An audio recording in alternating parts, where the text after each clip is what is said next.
The last couple of days, we had the Deputy Prime Minister announce those changes in terms of the Army positioning, a big shift from Adelaide to Townsville. What's your overall read of this shake-up of the Army deployment?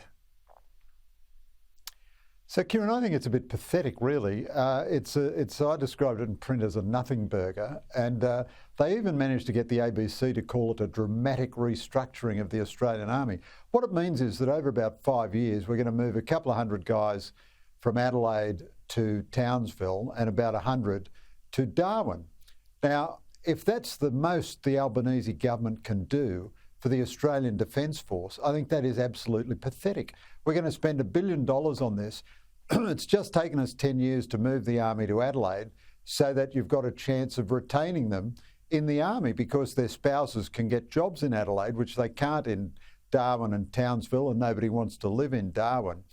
Now, we have an overwhelming urgent need to get strike power in the Australian Defence Force, and the government is not doing anything like that at all, and instead of which it's moving the chess pieces and then trying to sell the media on the idea that this is a dramatic restructure. It's going to have so-called long fires in Adelaide, but these Army long fires are the shortest range HIMARS weapons in existence, and they'll range 70 to 90 kilometres. So, I mean, you could probably shoot, if you base them in Adelaide, you could probably hurt an enemy that got to the Adelaide Hills, but you're not going to worry China very much with HIMARS weapons based in Adelaide.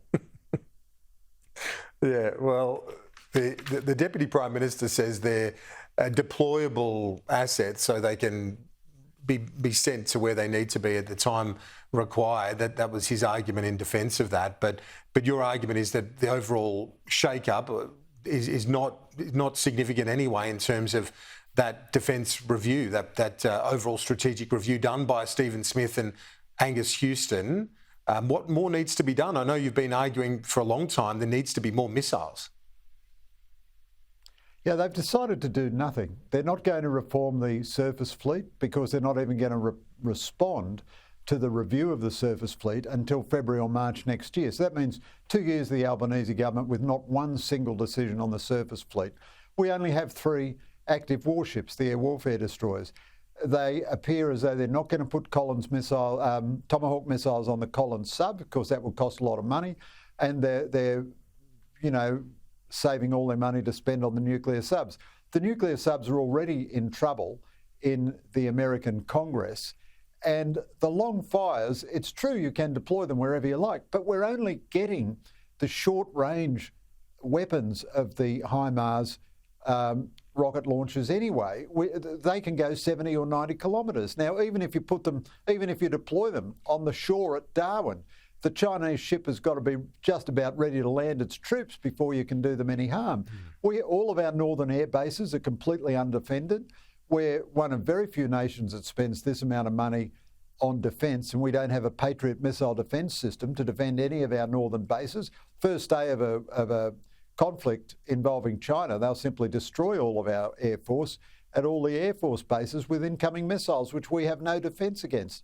I mean, what I think you've got to conclude now is that Richard Marles is a failed defence minister, and that the government has decided that because it's committed to the symbolism of AUKUS, it's not going to do anything about acquiring a military capability for Australia over the next 10 years. And this sort of nonsense of moving a few hundred blokes from Adelaide to Brisbane and then trying to sell the media that this is a dramatic restructuring and it's all about deterring China. This is the worst. I mean, the Morrison government was like this too, but this is the worst of Australian defence syndrome, where we do nothing, but we talk a big game. Greg Sheridan, talk to you next week. Thanks. Thanks, Kieran.